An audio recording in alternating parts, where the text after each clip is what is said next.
En Galpón Sur brindamos soluciones, calidad, seriedad, servicio. Por eso, la obra que siempre soñó se hace realidad con Galpón Sur, porque allí siempre encontrará materiales de primera calidad, los mejores precios, un servicio de reparto ágil y sin costo. Ofertas siempre. Venga a Galpón Sur. Disfrute su hogar. Galpón Sur. Toda una vida construyendo hogares.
Bueno, estamos hoy en otro día más, otra noche más de Historia de ADN y para mí hoy es un placer enorme poder estar haciendo esta entrevista. ¿Por qué? Porque hicimos mucho trabajo cuando yo era directora de cultura en la municipalidad.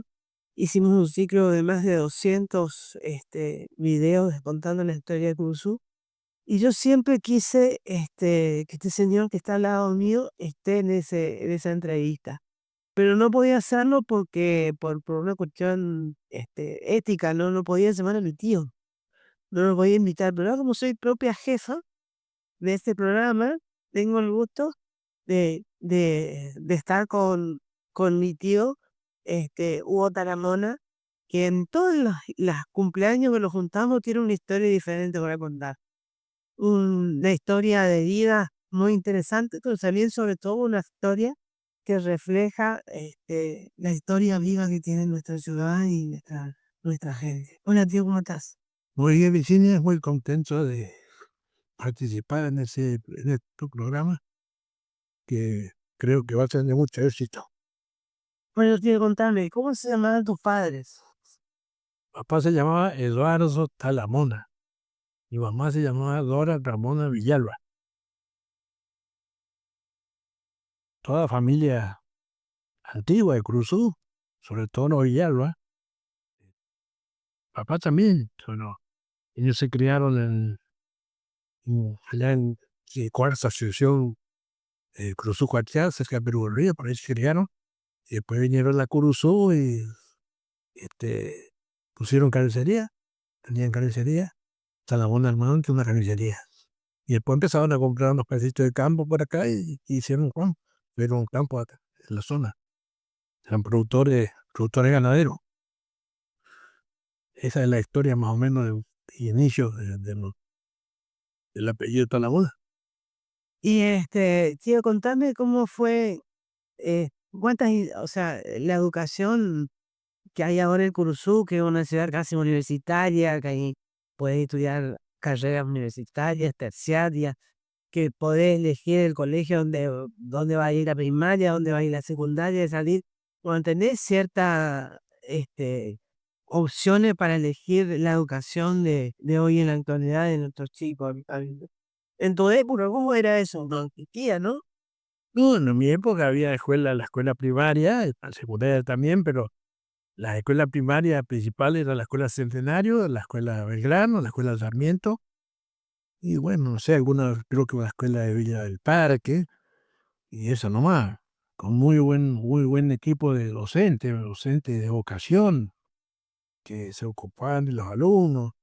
Este, era distinto ahora, distinto porque yo me acuerdo, yo hice el primer grado en la escuela Centenario, y por ahí los chicos no venían a la escuela, no venían, entonces había un policía siempre en la dirección. Y preguntaba a la maestra, le decía al director que fulano no vino. Claro, pues los chicos. Y entonces el director le mandaba al policía a la casa de los padres del niño a preguntarle por qué no venían a la escuela. Entonces él le decían, no vino porque no tenía alpargata, porque no tenía guardapolvo, qué sé yo.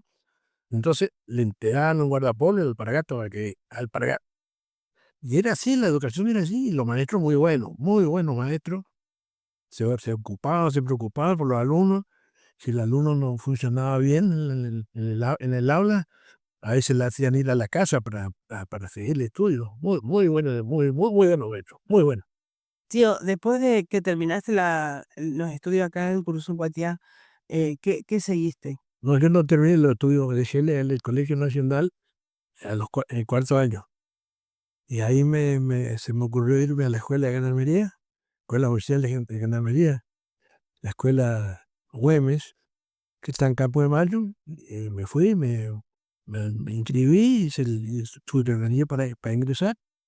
Y bueno, y rendí, anduve bien y ingresé. Estuve allá, creo que, no sé, creo 9 meses por ahí. Y después mis padres me hicieron venir, me engañaron, la verdad. Me hicieron venir, que decían que papá estaba enfermo, que tenía que ayudarlo. Y bueno, y me vine. Si era mentira, no. Escucha, Cortaron la ocasión, me cortaron mi ocasión. ¿y había alguna rencilla en aquel momento histórica que le daba miedo a los abuelos? No, no, no había nada, no, después era tranquilo, no pasaba nada, no. Creo que no había, guerrilla no había, así que no sé, no.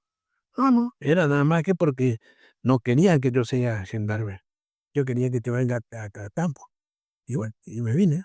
Y tal es así que el comandante de mi escuadrón, que era el comandante Ripoll Navone, el padre del muchacho que está acá, que tiene una compañía de seguro, no me quería largar, no me quería de baja. Me dijo, no, usted tan bueno no se va, usted corretiendo no se va de acá, que sí, bueno, pero le agradecí, pero me vine y bueno, vine. Ya. Tengo una ocasión frustrada por ahí. Y bueno, así no va la vida. Pero eso también se traduce, hay una anécdota, que hay un rumor que corre por Usuguatiá, porque vos todos los ciertos días del año vos llevabas un ramo de flores a un busto ahí por la avenida Perón. Sí, yo le llevaba ramos a Aramburu, de Aramburu. Yo era, no sé qué decir, fanático o qué, de Aramburu.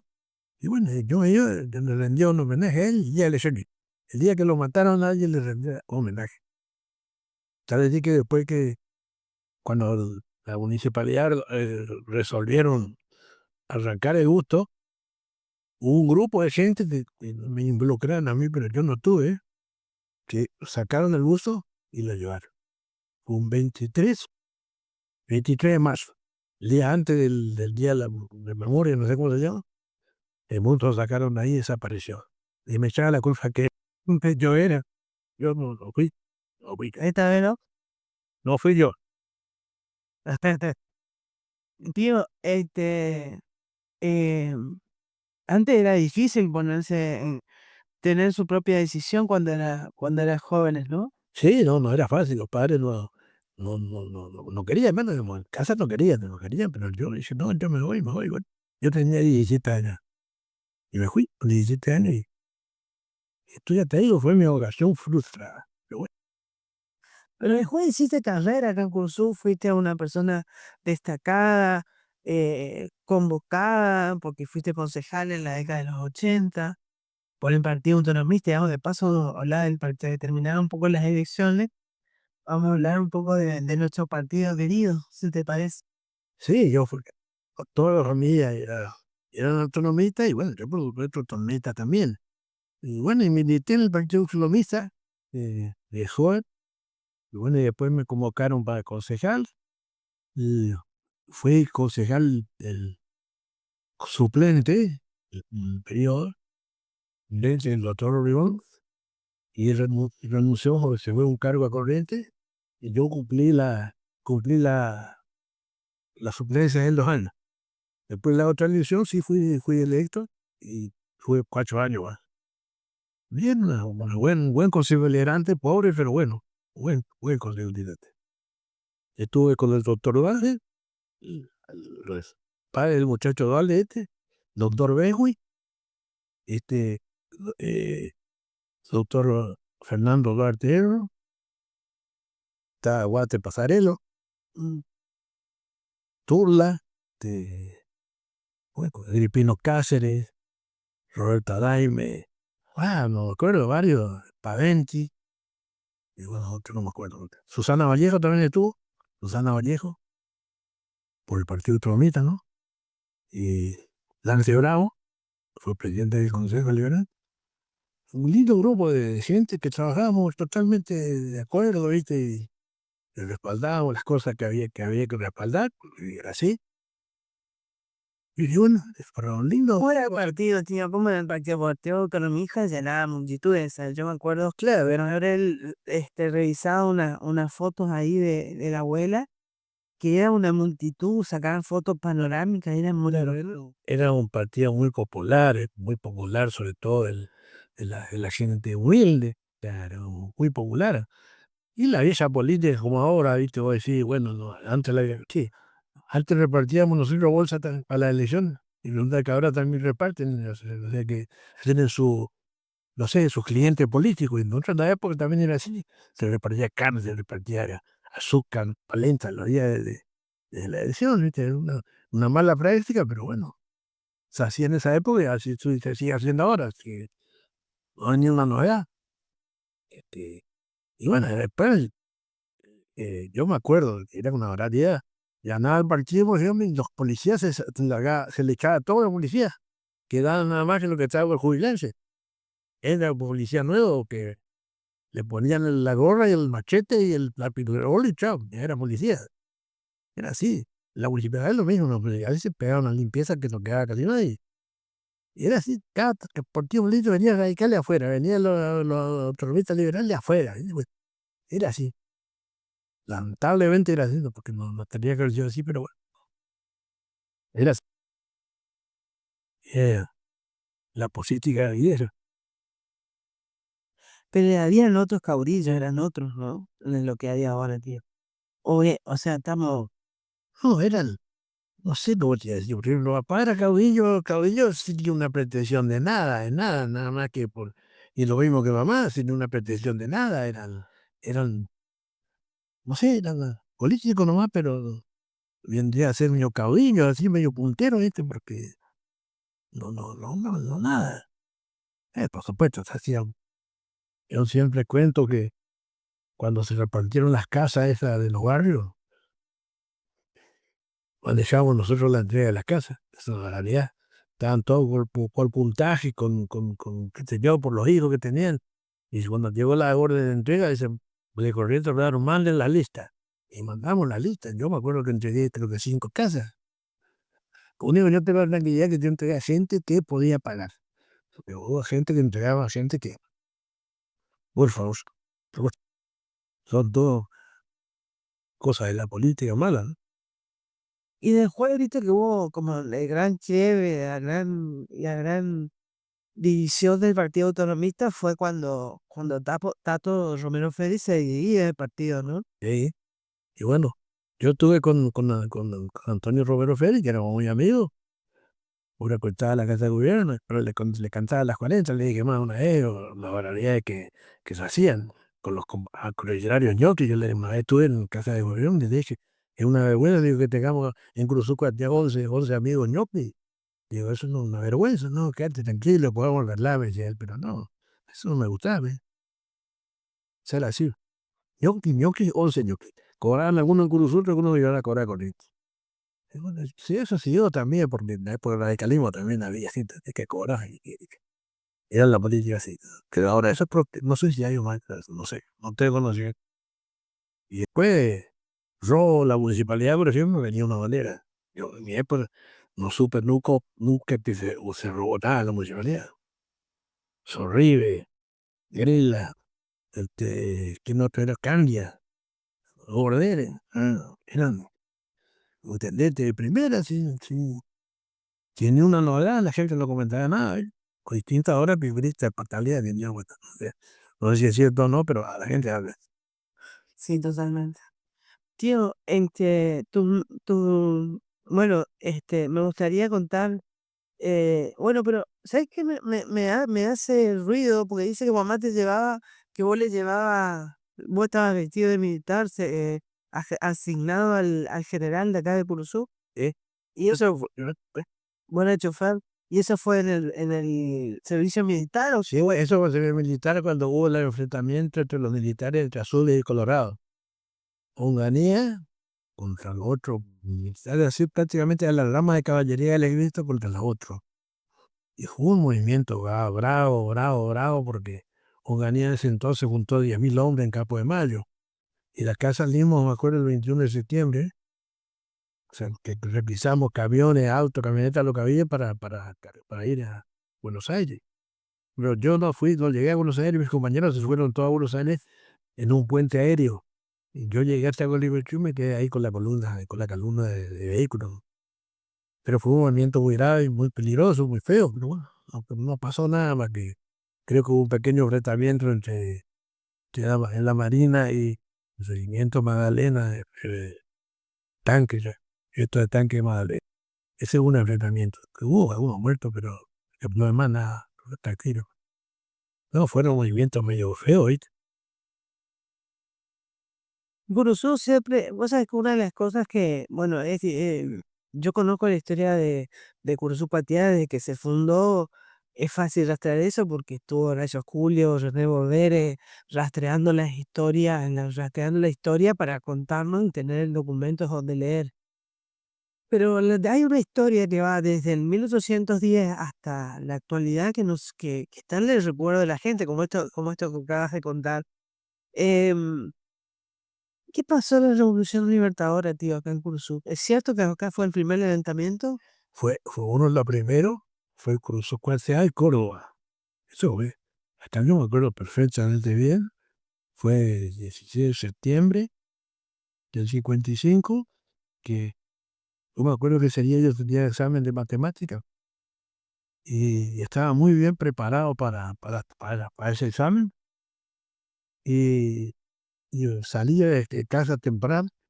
Yo vivía en calle Bonplan Y al llegar a la esquina de Casquillo y Juan Pujol, veo un tanque, un Sherman allá frente al mástil. Y don Silvio Suco me llama y me dice, Tormenta, vení, me dice, estamos revolucionarios, estamos en revolución contra Perón. Y tu papá, le digo, papá está en el campo, ¿no? Por supuesto, no había telero, no había radio, no había nada. Y dice, bueno, estamos acá. Yo tengo todo el día, yo todo el día recorriendo mi bicicleta, ya ves, curioso. Y el soldado que estaba en la esquina me dijo, vaya, no hay, escuela, vaya, vuelva. Y recorrí el pueblo todo el día en bicicleta, para acá, para allá. Y veía como se agarraban a los jerarcas peronistas y los llevaban presos. Y bueno, eso duró todo el día y a la noche me acuerdo que nosotros escuchábamos Radio Colonia, porque en la Radio Nacional no estaban, la intervenía, se escuchaba. Y a la noche estábamos en mi casa, sentimos el ruido de un tanque que pasó por ahí por frente a casa. No, pero bien que dio vuelta en la esquina de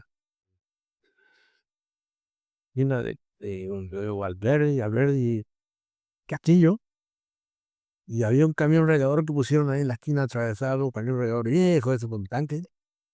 Y el tanque, en lugar de pasar por el lado del tanque, le pasó por el del camión. Le hizo torta al camión ahí. Y bueno, y volvió, fue al lado de la comisaría, sentí una descarga de ametralladora a 200 de casa. Una descarga, otra descarga de ametralladora. Y decía que ya cayeron los revolucionarios. Disparados, seguro, todos disparados para todos lados. Y decían también que Aramburu estuvo acá. Y eso me contaban después que no fue para el lado de Libertad, lo llevaron al lado de Libertad. Estuvo en la estancia de las Torzas, y las Torzas fue para la Costa Villay. Y allá estuvo con unos cazadores, unos niveiros, no sé qué, gaseiros. Y bueno, de ahí salió para Buenos Aires, ¿no? Pero dicen que contaban que no hubo nada acá en Cruzcatia porque Aramburu impidió que el regimiento que está acá en la República Oriental de Uruguay, aquí en el comando, estaba un regimiento de artillería, unidad de artillería, y estaba para tirar sobre el taller de mantenimiento, que era el foco peronista, y estaban por bombardear el taller de mantenimiento, no iba a quedar nada. Dice que contaron, ¿no? Que Aramburu dijo que no, que no se dispare contra eso. Y paró la masacre, porque yo no sé. Así esa es la historia que conocíamos, lo que conocí, que tengo la memoria, ¿no? Hubo un enfrentamiento el día 16 de noviembre, hubo un enfrentamiento al mediodía entre el taller de mantenimiento y las tropas de acá de este lado, tiroteo bárbaro con una hora por ahí. Nunca se supo nada, qué pasó, no se supo nada, ese era un secreto de Estado. Los bravos que estaban al lado del término de aquel Sarmiento decían que ellos vieron caer muchos soldados, los camiones, comentarios de los. Oficialmente no supo nada, nada. Así fue la historia de la Revolución Libertadora. Vamos un poquito más atrás, tío. Vos sabés que la abuela siempre contaba que la abuela Dora Villalba Villalba de Talamona contaba de un tal José Gabriel Casco y Mendoza y José Andrés Casco y Mendoza, ¿no es cierto? Dice que nosotros éramos descendientes de ellos porque mi abuelo y Ramón Villalba era hijo de una Casco. La madre de él era Casco. Y de la Casco era, no sé si sobrina o hija de José Gabriel o una cosa así, de uno de los Cascos. Y venía el parentesco. Y otro parentesco que había era del don Justo P. Villar, que fue ministro del Interior de Frelici, creo que era también descendiente de Casco. Y bueno, esa ascendencia venía para acá en los Cascos. Cáceres Monier también es descendiente de Casco. Es que mi abuelo decía, nada, ¿qué Cáceres Monier? No, Cáceres Monier, Cáceres, no decía. Pero bueno, el Cáceres Monier era descendiente también de la familia Casco, que dice que eran los primeros descendientes, los primeros pobladores de. Sí, no sé. Y ya tenemos estas fotos, se reconocerá estas fotos. Sí. Bueno, Esta foto la encontré de casualidad y el que tenía esta foto lo encontró en una estancia en Cazadores Correntinos, cerca de Cazadores Correntinos. de Penilla lo tiene. Es de Finicio. Bueno, Por ahí estaba la estancia de Díaz Villalba. Resulta que don Díaz Villalba tenía un campo que era de la señora, era de los Novaes, eso, era de Villalba. Contaba mamá que el abuelo tenía un caballo, iba a correr una carrera importante y dijo que si ganaba la carrera iba a comprar un auto. O sea, un auto en esa época. Y bueno, y ganó la carrera y compró el auto. Le compró un Chevrolet acá, con la empresa que había vendido Chevrolet. El cuarto auto que había con su cuatía. El cuarto auto.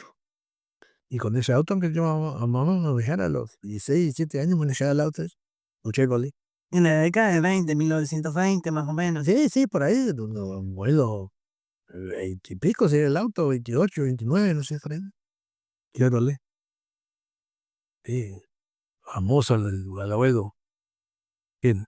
Y resulta que, contaba la abuela, que en el campo de ellos era la posta de la diligencia, que venía de Cazadores Correntinos a Curso, y venían con ahí, y ahí que los muchachos, ya preparaban los caballos para cambiar los caballos en la diligencia. Y bueno, y la abuela le preparaba bife, como frito, que sé yo, y al pasajero, venían la diligencia, se serían 4 o 5, no sé cuánto. Y la diligencia paraba ahí en el Hotel Pañales. El Hotel Pañales, en la esquina de Verón de Estrada y Gobernador Gómez Ramírez. Bueno, ahí, frente a la Plaza del Grano. Toda esa esquina era el Hotel Pañales. Y ahí, frente a la municipalidad, había unos galpones que tenían, hace mucho tenía, bueno, después se dedicó, tenía los galpones donde estaban los caballos con las argollas para colgar, para echar los caballos. Ahí era la terminal de la diligencia. Diligencia o mensajería, no sé cómo le decían, pero esa es la historia que me contaban a mí, que yo no alcancé a conocer. Yo ya conocí cuando el Hotel Pañales era estación de servicio que se vendía nafta. Y eso conocí yo. Y la NASA venía por ferrocarril en barriles. Se traía a la estación en camión de empaco y dividido, traía los barriles ahí a la estación de servicio.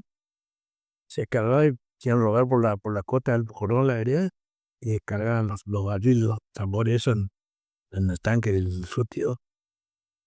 Bueno, no me acuerdo, creo que era el único surtido que había en ese momento. Después hubo el surtidor de la Shell, de Lizarazo, pero ese entonces era ese solo surtidor que había. Y había muy pocos autos también. ¿O no? Sí, claro, había pocos autos. Ya, llegó el cuate, eso. No había pocos autos. Era una chatita, pero no, autos muy. Tío, ¿siempre se tuvieron los buenos autos colorados? ¿Eso era por una cuestión partidaria o era... Era una cuestión partidaria. Pero no era tan así, porque nosotros tuvimos Falco y Colorado, camioneta colorada. No, pero el abuelo y el mismo tenía un Chevrolet negro de la época, los autos antiguos, ¿no? Los modelos 46, ¿sí? Pero después con los autos modernos, ¿sí? Nosotros tuvimos Falco Colorado y camioneta colorada. Que era por distintivo. Era para distinguir. Bueno, tío, te agradezco muchísimo este momento. Lo que contaste fue hermoso para mí, así que te agradezco mucho. No, agradecido estoy yo por poderse ayudado a contarte algunas cosas del Cruzú, que hay tantas cosas, tantas historias. Calcular que tengo 80 y pico de años, 80 y casi 85 años, tengo mucha historia por lomo. Yo he trabajado mucho, he recorrido la provincia completa, Entre Ríos. Bueno, historia de trabajo es muy grande, así que conozco mucho. Seguro que la haremos otra vuelta además. ¿Cómo no? Bueno, gracias. Muchas gracias.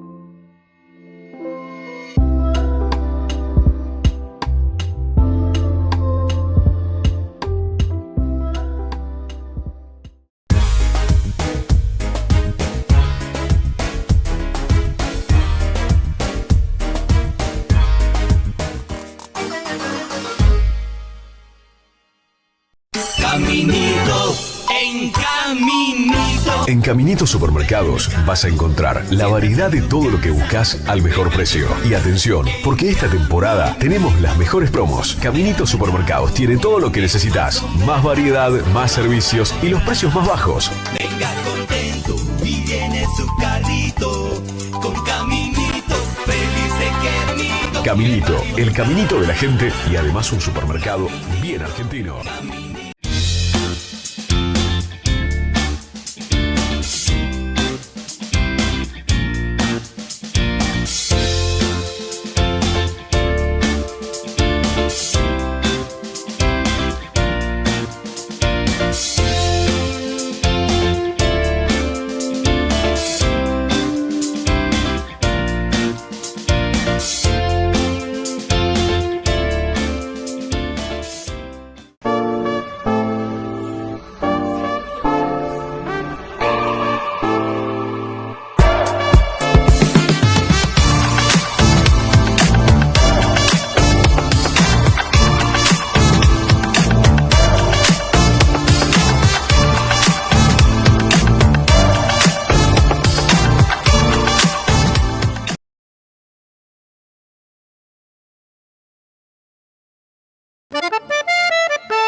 Continuamos con otro momento especial en estas historias de ADN y recibimos una visita muy especial desde Corrientes Capital, una persona que yo admiro mucho, que, que se puede hablar de tantas cosas. Entonces estaba pensando cómo encarar esta entrevista y podemos hablar de literatura, podemos hablar de historia, podemos hablar de carnaval, podemos hablar de bueyes perdidos y va a ser un programa sumamente interesante. Así que sea lo que Dios quiera, me pongo en las manos de Dios y la recibo con mucho cariño, con mucho gusto a Estela Mari Folguerat. Bienvenida. Buenas tardes, qué introducción tan original. Sí, esto se puede ir a cualquier rumbo. Vos podés haber empezado con un proyecto y propósito y después terminar en otra cosa. Sí, vamos a ver qué nos depara el destino en este programa, Estela Maris. Como siempre nos pasa cuando nos juntamos a charlar vos y yo, Sí, que empezamos con totalmente. un tema y con la antípoda de lo que empezamos. Bueno, fuiste reina de carnaval. No, fui reina de belleza del carnaval del año 60, siendo reina de mi barrio, La Rosada. Pero yo en la comparsa no tuve reinados, ¿eh? Yo sí siempre fue comparsera raza nomás. Comparsera de Mira. piso y de grupo. Ah, yo pensé que vos fuiste reina de la Verá, ¿sabes? Yo estaba No, no, no, no. confundida. Harta de mí ese cáliz. Sos escritora, sos escribana, No, yo soy contadora pública. contadora Soy contadora pública. pública con título colgado, como los curas colgaban las sotanas. De la profesión me queda seguramente la marca en el orillo, porque son de esas profesiones que se desactualizan. Y cuando me jubilé en la administración pública, que fue la última área profesional que abordé, porque yo trabajé profesionalmente en el área privada, en la docencia y en la administración pública, eh, definitivamente dejé de hacer la profesión y yo decidí que cuando me jubilé que la vida me estaba esperando afuera. Y entonces me puse ya no trabajaba para comer, sino para vivir. Y me puse a hacer las cosas que me gustaban. Así fue como nos conocimos vos y yo en el taller de Mabel Vilche, haciendo yo escultura y vos lo tuyo. Y bueno, y la escritura, pero la escritura siempre estuvo conmigo. Lo que no estuvo conmigo fue el coraje de publicar. Yo publiqué tardíamente en mi vida porque siempre cuento cuando me plantean estos relatos de cómo vino la mano en mi vida, que yo padezco aún, pero la tengo bastante más controlada, de una autocrítica paralizante. Entonces, eso me impedía, tenía mucho temor a hacer el ridículo.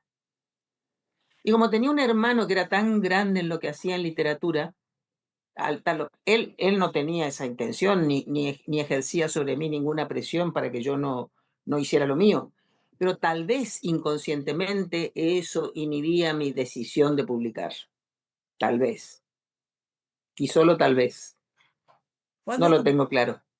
Pero, Porque la primera publicación mía se hizo en España, paradójicamente, que fue ese libro en el que yo conté la historia de mi familia paterna.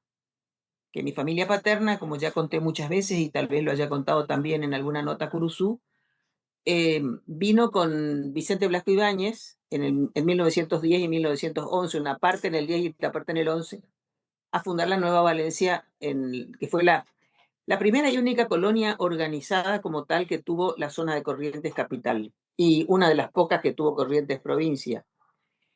Y que fueron los que introdujeron en Corrientes la técnica del cultivo intensivo de arroz.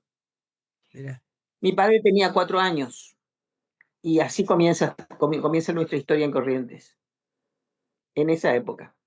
era una época de progreso, era una visión, en ese momento era gobernador Vidal, Vidal, Juan Ramón Vidal, Juan este, Ramón Vidal. un progresista de la Vidal, época, ¿no? claro que sí. Vidal funda la colonia con ese criterio progresista, incluso paradójicamente para mí, que no lo estudié suficientemente a Vidal, digo paradójicamente porque para asignarle el territorio a la colonia tuvo que ir contra los latifundistas, Sí, que eran la savia de los partidos conservadores de Corrientes, de uno de los cuales Vidal era líder. sí, Y él mismo era un latifundista.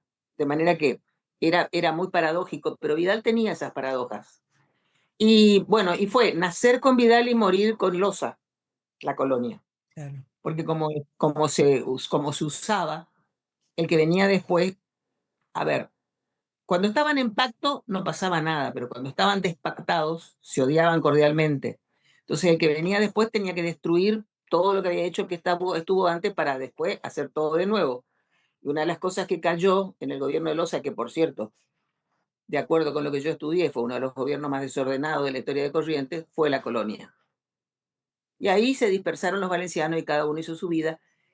Y se produjo un abismo entre lo que quedó en España y los que estaban aquí, porque los que vinieron eran labradores analfabetos y la comunicación era muy difícil. Entonces hubo 60 años de distancia y de silencio y de pérdida de vínculos familiares, que yo retomé en el año 90.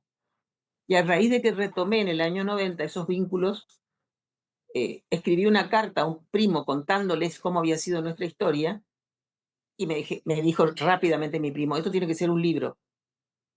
Y rápidamente lo fue. O sea que mi primer libro, que se llama Arroz viudo y papas pobres, se publicó en Valencia. Después de eso, ese libro tuvo 2 ediciones más, ya por cuenta del Instituto Provincial de Cultura, acá en Corrientes. Ya aumentado, mejorado, contextualizado histórica y políticamente, ya no solamente la historia de mi familia. Y ahí comencé a desinhibirme un poco. Y terminé de desinhibirme en un taller de literatura, porque yo soy carne de taller en todo lo que hago, en donde me curtí con la crítica constructiva del taller.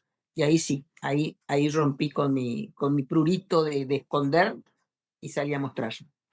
Y tengo publicados, en 12 años que llevo publicando, porque ese libro fue en el 97, el libro que te digo en España, después pasó un lapso en el que no publiqué.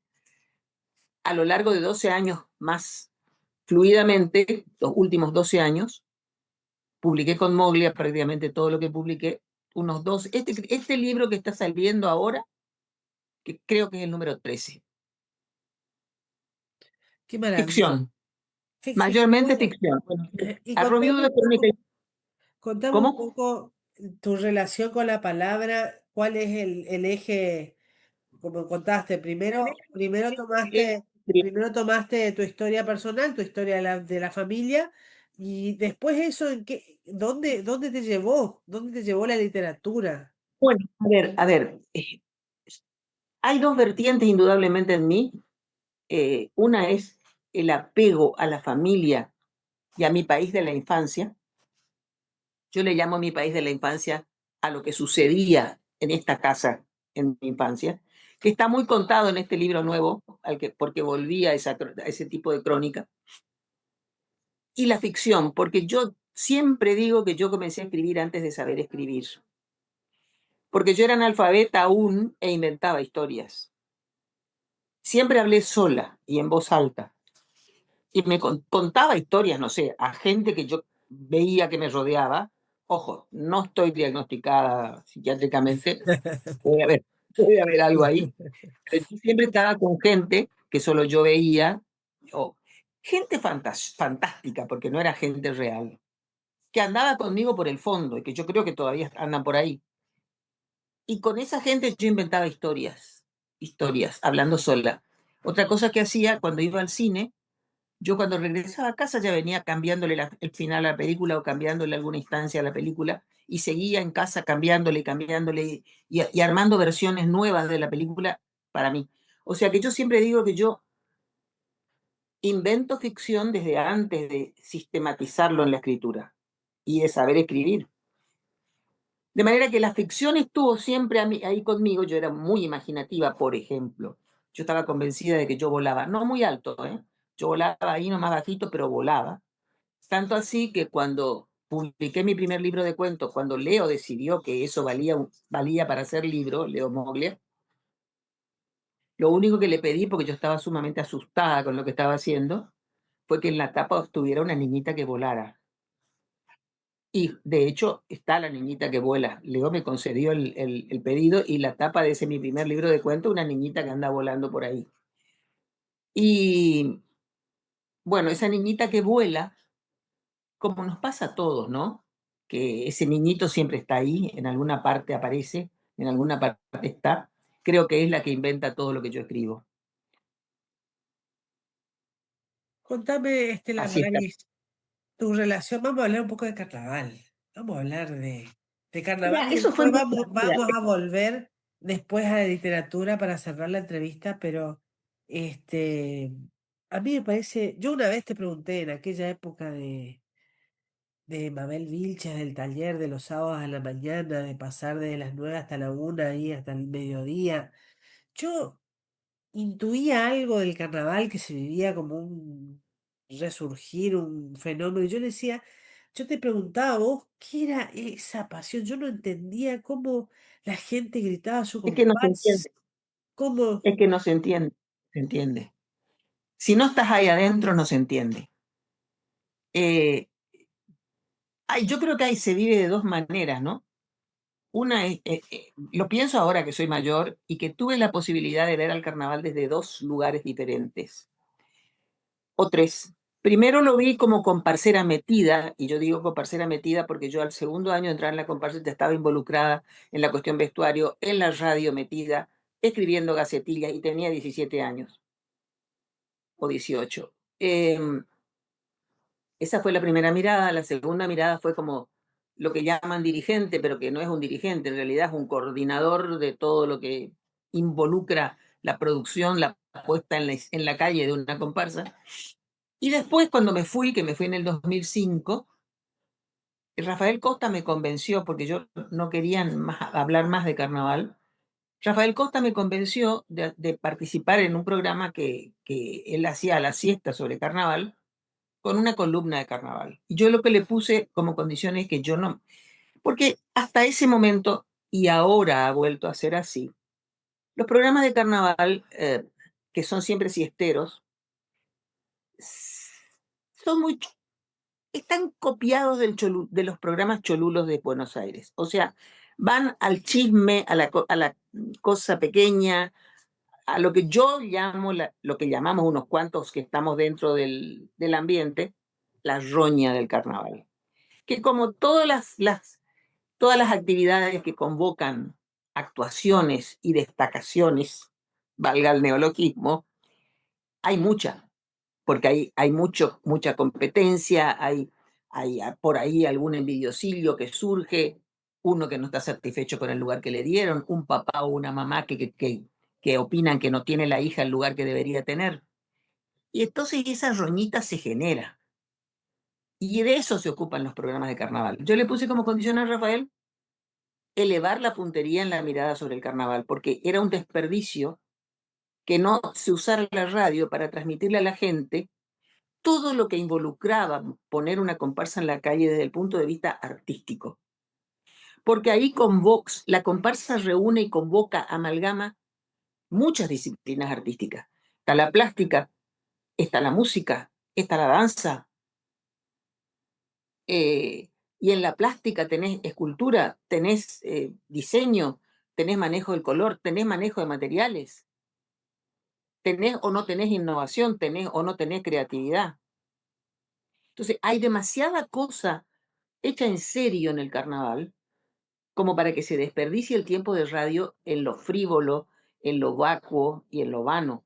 Y aparte, Pero a mí, evidentemente, mi pregunta base es por qué, Ana María, porque yo viste que estuve como directora de Cultura y Turismo y me sí, tocó trabajar con las comparsas de Curuzú y hemos visto también porque Curuzú no es aislado, sino es parte de una provincia, de un proceso de creación que en los últimos tiempos el gobierno ha invertido de una manera muy importante en diferentes municipios para el carnaval. Entonces hay un resurgimiento del carnaval, hay una intención de profesionalizarse, o hay, pero hay algunas ciudades que tienen mucha más sí, pero ¿sabes prestancia qué? en lo artes. La infraestructura es importante, sin duda, por la magnitud que han alcanzado las fiestas, y es en lo que ha estado invirtiendo el gobierno, pero falta lo fundamental, y que es que el gobierno tome al carnaval como una actividad más de su propia agenda cultural, porque el carnaval, hablo del de la capital, que es el que conozco, creció hasta tener fama internacional, mientras el gobierno lo manejó como un hecho cultural y turístico. Cuando se privatizó y pasó a ser el negocio de alguien, comenzó a achicarse, porque dejó de ser popular por los costos. Entonces la privatización es letal, en mi opinión. Es una larga y lenta agonía, por eso el de Corrientes aún pervive. Y esa agonía es larga y lenta porque la pasión es mucha. Y el comparsero no piensa, ni el padre del comparsero piensa, ni el dirigente piensa que está trabajando gratis para un señor que viene a hacer un negocio. Claro, ya se ha convertido en una industria que genera Esto, mucho movimiento. en la comparsa, vos llevas 700 voluntarios exponiéndose en la calle, entre los cuales hay criaturas que están trabajando gratis, con la anuencia y acompañamiento de sus padres, que se sacrifican gratis y que pagan un traje para que el señor empresario venda el espectáculo. Cierto es, la comparsa cobra un caché, la comparsa invierte el caché en una producción que es el marco que ese esfuerzo de los padres y los comparseros se merece, pero no pregunta por cuánto me vendiste, ni cuánto te llevaste en ganancia, porque si no fuera negocio no vendrías. No, totalmente. ¿Y te imaginás el carnaval? Vamos a soñar un poco. Sería el modelo ideal para mí. Sí, Carnaval del Estado gerenciado por un privado.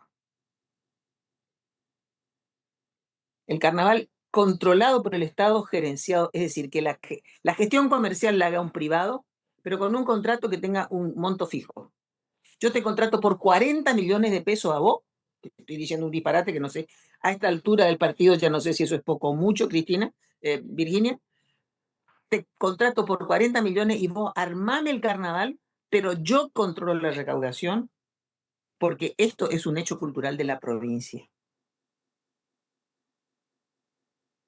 Yo te diría que al estilo, pero no tan igual, de lo que en algunas municipalidades se hace con la Feria del Libro y la Librería de la Paz. Es decir, es un hecho municipal, pero lo contratan a un organizador comercial. Tengo mis bemoles y tengo mis críticas a ese formato, pero en el carnaval, como no hay una exposición fija ni material, ni hay una comercialización de mostrador, hay otras modalidades que tener en cuenta. El gerenciamiento es un gerenciamiento como, por ejemplo, ponele la organización de una feria rural, que la organiza la sociedad rural, pero contrata a un experto en organización de acontecimientos convocantes, odio la palabra evento, en organización de acontecimientos convocantes, y que ese se encarga de lo que los ruralistas no están dispuestos a hacer porque no es su métier. Vos fijate que, bueno, yo tuve que aprender muchísimo de la organización del carnaval. Tuve que primero entender a los comparseros. Es, Es todo un es, tema. es todo un tema Mira, porque son muy especiales. Vos fijate que empezamos la conversación. Te voy a hacer notar algo. Empezamos la conversación muy felices y contentos y ahora nos pusimos serias. Estamos hablando del carnaval que da la alegría a todo el pueblo.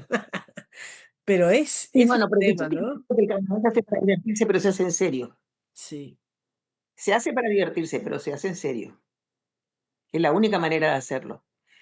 Y es algo que por ahí la gente, incluso el comparcero por ahí no entiende, cuando vos querés ordenar y disciplinar a tu cuerpo de baile y no tenés instrumentos, tiene que ser por convicción, por sentido de pertenencia y de responsabilidad propios, porque no tenés instrumentos para disciplinarlos.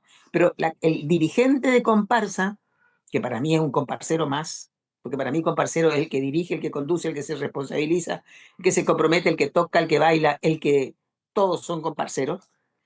El dirigente comparsero contrae un compromiso que si no cumple tiene que responder económicamente. Y el cumplimiento de ese contrato depende de que el comparsero le venga a bailar. Y a ver, yo no sé cómo es en el interior, pero en Corrientes Capital, si bien no son los 700 integrantes los que ensayan 2 meses, pero la mayor parte de la comparsa, los 2 meses de verano, te ensayan todas las tardes los muchachitos, todas las noches, y a veces desde la siesta los grupos especiales, porque quieren. Y el día que no quieren, chau tu negocio, señor empresario, que es lo que muchas veces no entienden, porque creen que porque son dueños de la plata y porque ponen la tribuna o porque ponen lo que pongan, tienen una autoridad y una injerencia en cosas que no entienden ni artísticamente porque no son del ámbito, ni entienden psicológicamente cómo funciona.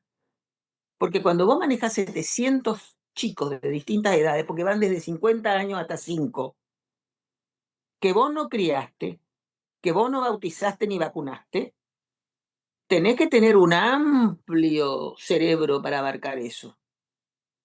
Y si vos sos el organizador y manejás, como en Corrientes Capital, 9 agrupaciones, de las cuales la que menos tiene 200, tenés que tener un amplio cerebro. Yo a un organizador le dije una vez, mirá, vos la hiciste fácil, lo que no sabés resolver lo prohibiste.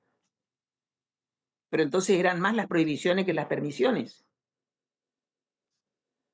Sí, Y yo no es creo así. que, pero o sea, yo creo que es la industria cultural más importante que tiene la provincia y a su vez es la más compleja, porque es hablar, como vos decís, es manejar mucha cantidad de personas, coordinar, tenés que saber qué sonido contratar, qué iluminación poner, qué necesidades, o sea, cuáles son las necesidades de cada comparsa. Tenés que hablar de que, o sea, es una de las ¿Y sabés lo industrias que más complejas que tiene la provincia. ¿Sabés lo que le cuesta mucho al organizador, sea Estado o sea privado? Aceptar que el comparsero sabe más que él. Entonces hace sin consultar. Y la protesta del comparsero o la sugerencia del comparsero o la indicación del comparsero de que eso no funciona ni va a funcionar es histeria, paranoia, locura, desconocimiento. Yo tengo 20 años organizando espectáculos, sí, pero es tu primer año en el Carnaval de Corrientes. Yo una vez le dije a un jurado, mira, por supuesto me votó en contra, ¿no? Que me quiso indicar cómo teníamos que hacer nosotros las cosas. Y él tenía que evaluar lo que veía nomás. Entonces yo le dije, lo que vos me estás indicando que hagamos para nosotros es el pasado. Vos estás viendo esto, pero viniste a ver algo que ya pasó. Y como no lo ves, no lo encontrás, no te cierra.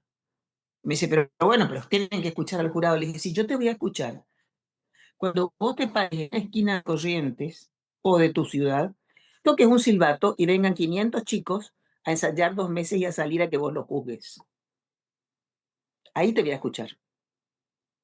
Me votó todo en contra, por supuesto, pero era humano que me votara todo en contra, porque a semejante energúmena no le iba a Ese votar es a el favor. tema. Y ahora, viste, que hay ahora ahora me tocó, todos los jurados están todos interconectados con los carnavales de todo el país. O sea, vos querés contratar a un jurado que no lo trajo nadie en la provincia y no es así porque están todos interconectados, están todos, se conocen, todos. Entonces la imparcialidad y, y la búsqueda de profesionalismo en el sentido de decir traer a alguien imparcial es casi imposible, ¿viste? No, no. Mira, no es imposible, pero es muy caro. El tema es, si vos pagas muy bien, los vas a conseguir. Si no podés pagar muy bien, tenés que saber que el jurado que venga será lo que venga. Yo debo decirte algo que nadie me cree cuando lo digo, pero lo digo desde lo más profundo de mi sinceridad. A mí nunca me interesó la competencia. A mí me interesaba ver que la comparsa estaba como yo creía, como nosotros, los que conducíamos el proyecto, creíamos que tenía que estar. Dale. Porque sabíamos que ese jurado vino a ver algo que le pasó así, ¡pum! Y que cuando empezó a ver detalles, ya le pasó, ya se le fue. Sí, Entonces no podés, y más sabiendo como que tiene sus problemas el Carnaval de Corrientes Capital, porque es un mismo jurado para 9 agrupaciones que se dividen en 2 clases de actuación con 2 reglamentos diferentes y 2 baterías de ítems a evaluar diferentes. Entonces les complicamos muchísimo la vida. Y si a eso le sumás que llegan, esa tarde tiene 9 reuniones técnicas, de ahí los suben en una combi, los depositan en el palco oficial, les dan de cenar en el palco, les mandamos las 9 agrupaciones encima y después están hasta las 8 de la mañana firmando planilla y cerrando urna y encima aguantando la histeria y la paranoia de los delegados, les complicamos mucho la vida. sí, vos sabés que una de las jurados que llegó a Curuzú para los carnavales, en la época que nosotros empezábamos a reestructurarnos y acomodarnos después de la pandemia, habíamos hecho unos shows de carnaval, de batería y qué sé yo. Ellos me sugirieron si era posible que ellos pudieran ver la comparsa de vuelta. Como diciendo, podemos errar porque vimos 4 comparsas, bueno, 4 son en Cursú, 5, y nos pedían eso, justamente, que utilicemos la tecnología para ayudarlos a ellos también en el proceso de jura. Pero bueno, hablamos de carnaval, ahora te vuelvo a cambiar de tema. Vamos. Ya nos pusimos serio hablando de carnaval. Vamos Como a otra cosa. si fuera a los que no les gusta el carnaval, si nos están escuchando en estas dos tan locas, están hablando de carnaval como si tratara del secreto de la piedra roseta, lo menos No, la piedra filosofal. también. ¿De qué querés hablar ahora? Quiero hablar me gustaría que me cuentes un poco más, un pequeño, para que le cuentes esa historia de tu primer libro, me gustaría retomar eso, la historia de tu familia, que me cuentes escuetamente eso, porque me parece muy importante de rescatar ese proceso de Cursú, digo, de la Y de la también me provincia. encuentra por ahí, pero te voy a decir, sí, vos sabés que últimamente, ahora, en este último tiempo, ese tema ha ingresado en el interés de la historia de Corrientes, ese tema de la Nueva Valencia. A mí me han llamado de 2 escuelas para dar charlas sobre esto, porque es una parte de la historia de Corrientes que la gente no conoce. Una escuela de San Cayetano y una escuela de Corrientes. Es muy importante porque es la historia, es la historia local. Esta colonia fue acá, a 15 kilómetros de Corrientes Capital. Entonces tiene injerencia seguramente en la sociedad que se conformó en esta ciudad. ¿Cuál fue el cambio Pero aunque así, significativo que hubo? Porque, o sea, más allá de que no haya mucho, perdurado en el ya, tiempo, para empezar, casi todos los descendientes de aquellos valencianos fueron personalidades de la sociedad de Corrientes, en lo cultural, en lo profesional, en distintos ámbitos profesionales. Casi todos profesionales o comerciantes importantes o productores importantes.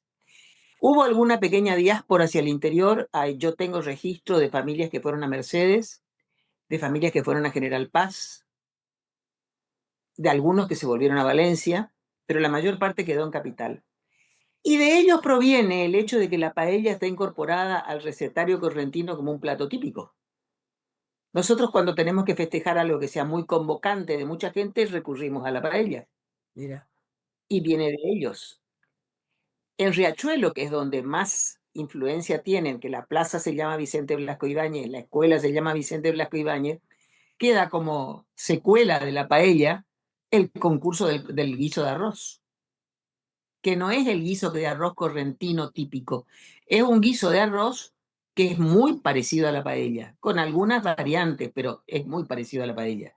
Se hace en olla, no se hace en sartén, lleva cebolla que la paella no lleva y cosas por el estilo, pero en su consistencia, en su presentación, en el grado de oleosidad del arroz, que sea un arroz seco que no tiene el guiso correntino típico, es muy parecida a la paella. Y, y allí está el sitio de la Nueva Valencia, es lo que ahora es la Cabaña La Alegría de Relats. Y Victoria Relats, que era nuestra compañera de sí, taller también, durante mucho tiempo se llamó la Cabaña La Alegría y ahora le devolvió el nombre y se llama Nueva Valencia al campo, lo mira, cual a mí me regocijó muchísimo. Vos sabés que ellos tuvieron, los Relats ya creo, eh, hay como un pequeño museíto muy próximo a la orilla del río, ahí hay barranca, no hay playa, eh, donde preservaron la chatarra que encontraron tirada por el campo. Hay motores, hay piezas de maquinaria, hay herramientas, pero lo que hay importante es un visualizador, un mirador cavado, donde se ven todo el trabajo de movimiento de suelo que hicieron los valencianos, porque mira, tenían que subir el agua. No sé cuántos metros de altura tiene la barranca allí, pero tenían que subir el agua para la rosera, entonces tuvieron que hacer como escalones en la barranca para poner las calderas y las máquinas que iban subiendo el agua. Y eso se ve hay como un web, no sé cómo se llama arquitectónicamente un dispositivo de ese tipo. Es una cuestión así, cada un balcón cubierto con vidrio y vos ves todo eso. Y de hecho, en esa infraestructura que fue monumental, porque el proyecto era muy ambicioso, pero era, o muy sea, ambicioso. era de una,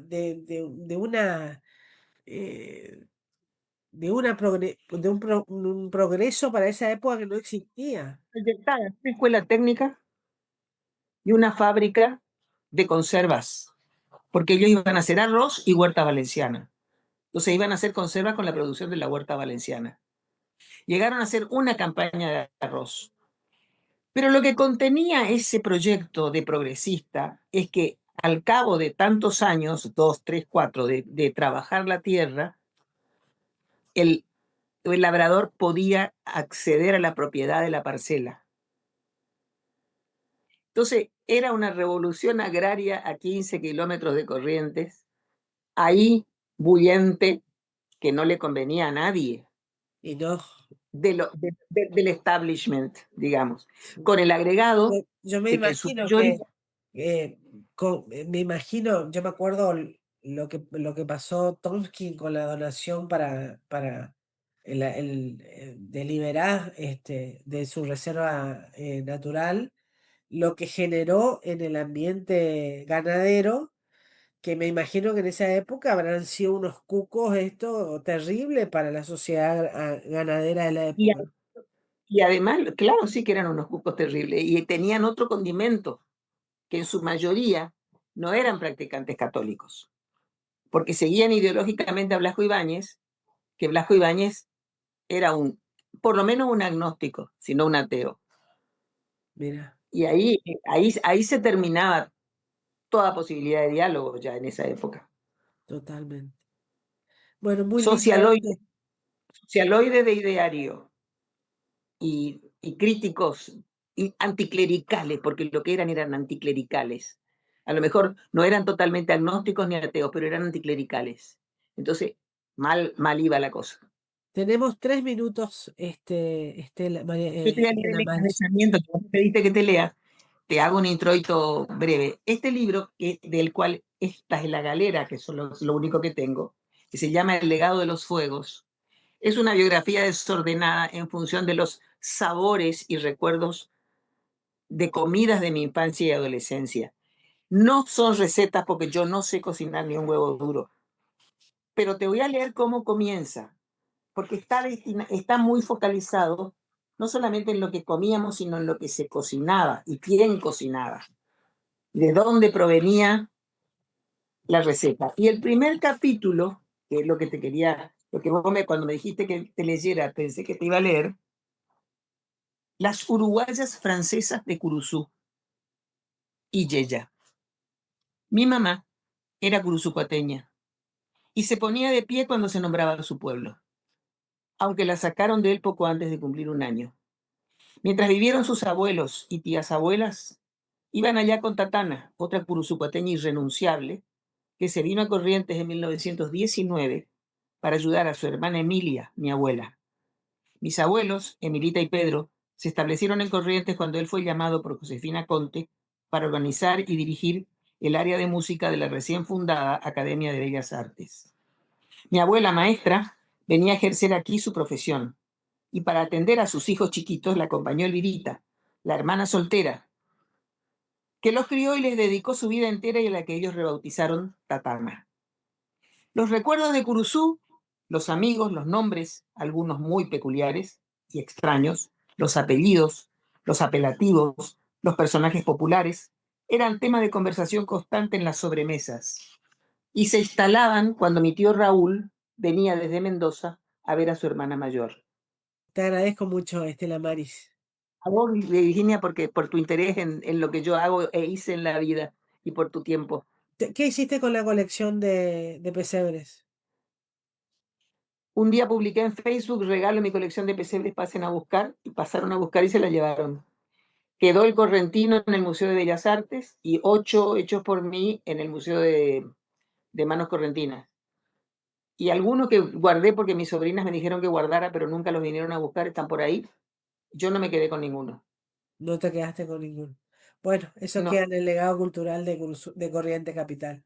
Te agradezco, Estela Maris, por este momento. Virginia, cariños a los cursucateños.